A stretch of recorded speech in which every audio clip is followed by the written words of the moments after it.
I'm Lee Morris. And I'm Patrick Hall. Together we created fstoppers.com, and we have teamed up with Elia Liccardi to create the most in-depth tutorial on all things landscape and cityscape photography.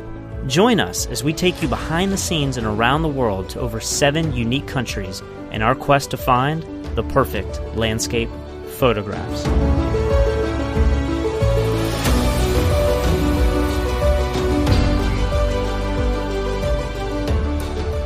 In this episode, we attempt to fly a drone out of a moving vehicle, we get extremely wet in Milford Sound, and we prepare ourselves for what's to come in Queenstown. Today we've gotten up at 5 a.m. and we are currently shooting this really cool tree that is out in the water. It's obviously too dark to show you on my phone. But we're trying to shoot some time lapses of it right now, and this is going to be a sunrise shot. This is probably the type of shot we're going to do this morning, and then we're going to have to get up and do it again tomorrow to make sure that we have all the beef footage we need. One of the main reasons for getting up so early and shooting the same image multiple days in a row is it guarantees we'll both get the perfect photograph and video footage that we need to make a compelling edit when the light is changing so quickly. So it's our second day out at the tree. We got up again at 5:30 a.m. I don't know why. Sunrise is at like 7:30. Elia likes torturing me. But I think we got the shot today, and this is a good lesson because we're finally teaching graduated neutral density, which has been something that we really haven't been able to teach yet because you normally use it with a kind of flat horizon, and everything that we've been shooting so far hasn't been a flat horizon. So along with my 4-stop solid neutral density filter, I'm introducing a 3-stop graduated filter. Now the reason being is it's not just a solid long exposure I want. If I do a solid long exposure, the sky is going to be blown out. It's going to be overexposed. So the graduated neutral density filter allows me to adjust and add an extra up to 1 to 3 stops of neutral density in the sky. So I can expose for the foreground and the tree while still exposing correctly for the sky as well. So everywhere we go, Patrick does these jumping shots. He puts them on Facebook and stuff. And of course, it's his signature move. I'm in charge of taking these pictures. So let's see if I can record behind the scenes and take the picture at the exact same time. Oh, I hope he fills those up so bad. Patrick, just get out there. All right. 3, 2, 1. Jump like a man. 3, 2, 1.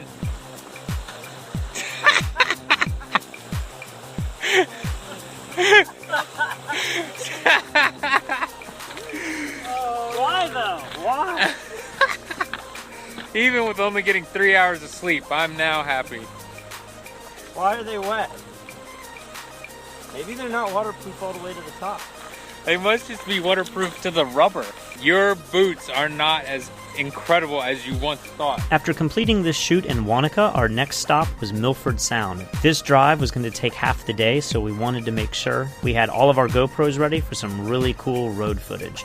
Our van, unlike the one in Iceland, if you saw that tutorial, it doesn't have anywhere to really mount a magic arm. This van, it just has this one little bumper on the back, but after a while, the shot kind of becomes pretty boring. All we can get is the wheel well and maybe like a rear-facing camera shot. So we have used Naomi's little suction cup for her GoPro, and this time I'm putting Lee in charge of mounting this one. So I think I'm just going to stick it right here. Since we drive on the left side of the road here, I'm putting it on the right side of the car so it'll be kind of centered. And then what is that strap for? A safety strap, just in case it wants to fall off. And then what we'll be able to do with this GoPro is we actually can use the wireless Wi-Fi app on the iPhone. We can control it in the car. So, you know, maybe we see a cool pass coming up, we can actually turn it on and record for a little bit, and then if we realize it's kind of a boring shot, we can turn it off to conserve battery. Front camera's rolling? Yeah. Okay, so I'm about to drive this mountain past towards Mount Cook, and Lee is going to follow. He's looking on the back of the car, and he's going to follow the car with the drone. There are telephone wires to the left. Here's the drone. We don't know what's going to happen.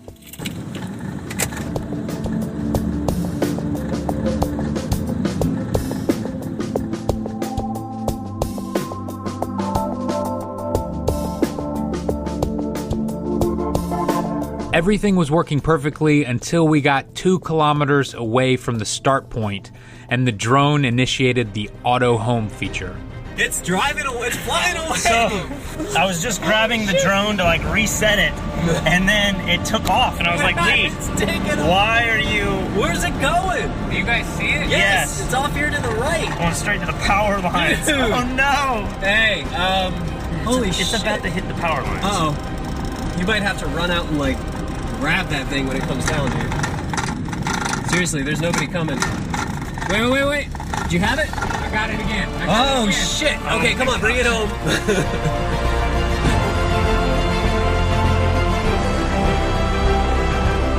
Even though we almost lost the drone doing this, we decided the footage looked too good to stop, so we continued all the way to Milford Sound, shooting awesome shots just like these.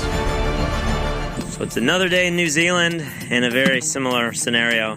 Drone, side of the road, field of sheep. Look at them looking at me. They're like, what is that? This is kind of like modern shepherding. Yeah. We just use the drone to drive the sheep back home without the use of dogs.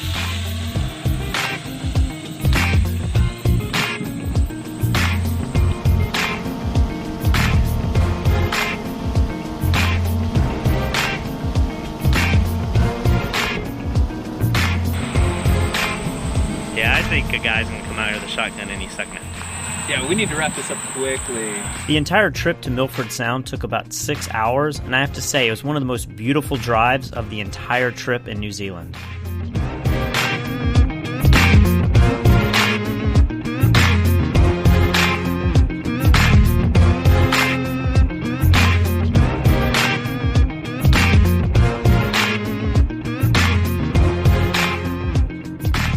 So right now we're driving around Milford Sound. We are trying to find a place that we can fly some drone, because this absolutely looks amazing to the human eye, but trying to find a spot that's not in fog. As you can see, it's a little foggy, that place is. So we're right below the fog now, and then this is like a canyon in front of us that just drops off. So if we can find a parking place around here, I'm gonna take off and just kind of fly while Patrick drives. This is where the best epic shot is. I mean, look at that. You can see a bridge. Where?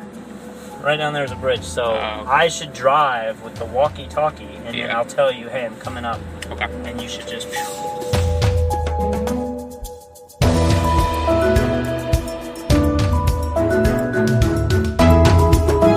This is so wrong.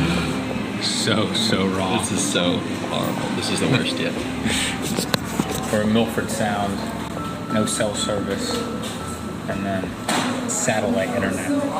Very, very expensive. So we just got to our hostel in Milford Sound. It's really awesome. Actually, I love the vibe here. It's so cool. However, there's no place to work. We can't set up our server easily in a room. There's no desks or anything. We tried to steal these stools. That's really uncomfortable to use those. So now we're just laying in bed dead. The problem is we have this whole server thing and switch down here, and every time we have to turn this off, it's a huge pain in the butt to sync everything back up and get it running. So anything we can do to not have to tear it down multiple times a day, we will do. It's satellite internet, and they told us since it's raining, it doesn't even work, even if we wanted to pay $50 for 250 megs.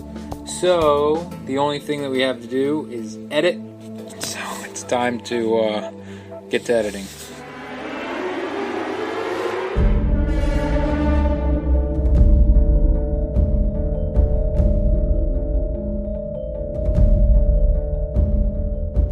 Right now I'm standing in front of probably one of the most famous locations in all of New Zealand called Milford Sound. We're at a low tide, but the tide is rushing in pretty fast. We've been out here for a few days waiting for the weather to get better. It's actually been raining and so windy that we've been stuck indoors for the last couple of days. This is actually our last night here. Like, as I say that, a sandfly flies right into my eyeball. The most invasive little motherfuckers out there. So Elia told me at the very beginning of New Zealand, we're gonna go to this place where there's so many bugs we have to wear these face nets, and I thought, I don't know. And Lee figured out, like, they'll bite your inside of your ears, they'll go up your nose, and if you itch them, they get all like crazy big. Yeah. How can they not be biting your hands right now, Patrick?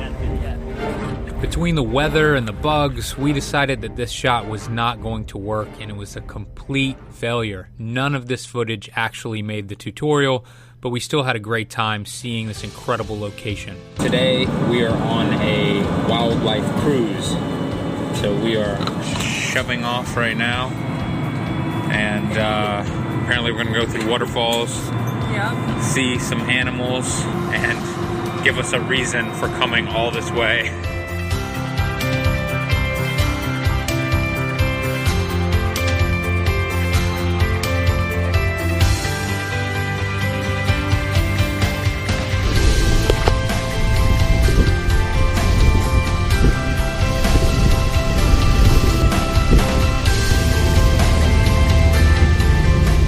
Even though we were rained on for almost a full week, Milford Sound was definitely worth checking out.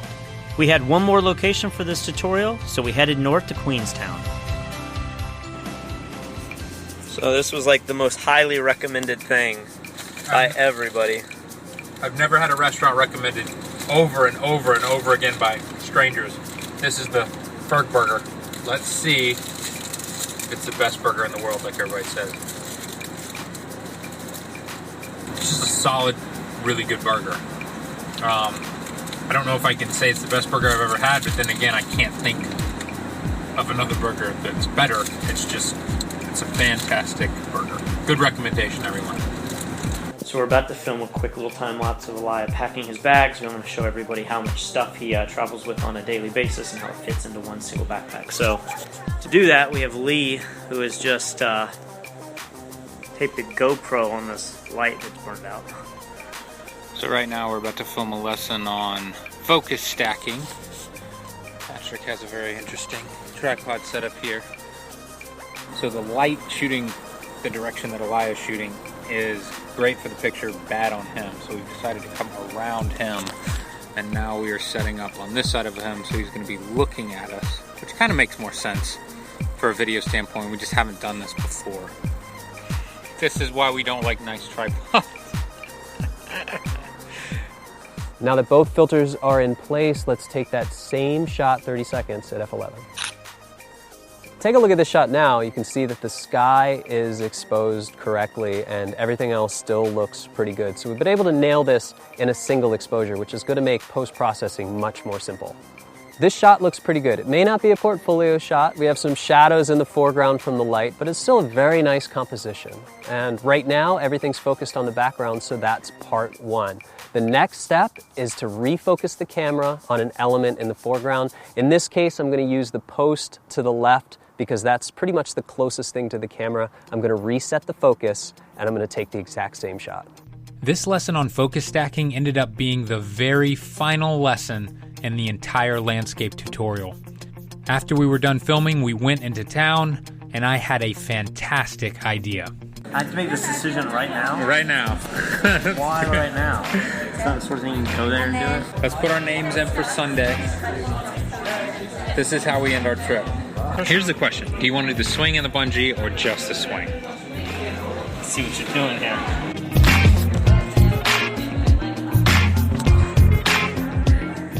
Patrick's chickening out on the bungee. I can't do the bungee. In all honesty, I'm terrified. I've never been more afraid of anything in my life than this bungee. But then Patrick started watching these videos, and then that got me watching these videos, and so I'm watching these girls just have panic attacks.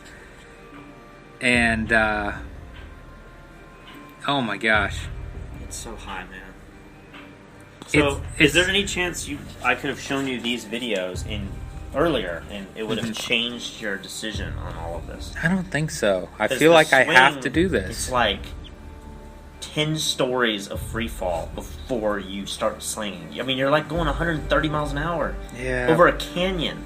This is the type thing that it's like haunted me my whole life. It's very similar to the skydiving. I thought, I can't do that. I can never do that. And because of that, we must do it. We have to do it. I can't live my life in fear. This way of thinking never ends. There's going to be something There's nothing crazy else. here. It's going to be like, we can shoot you up into the air in a cannon. And you're going to be like, dude, I've always been scared to be shot out of a cannon. This is our chance to do it, man. Watching these videos late at night was probably the dumbest decision I had because none of us really slept well at all. But the deed had been done, we'd already bought the tickets, and in next week's episode, we face our fears head on.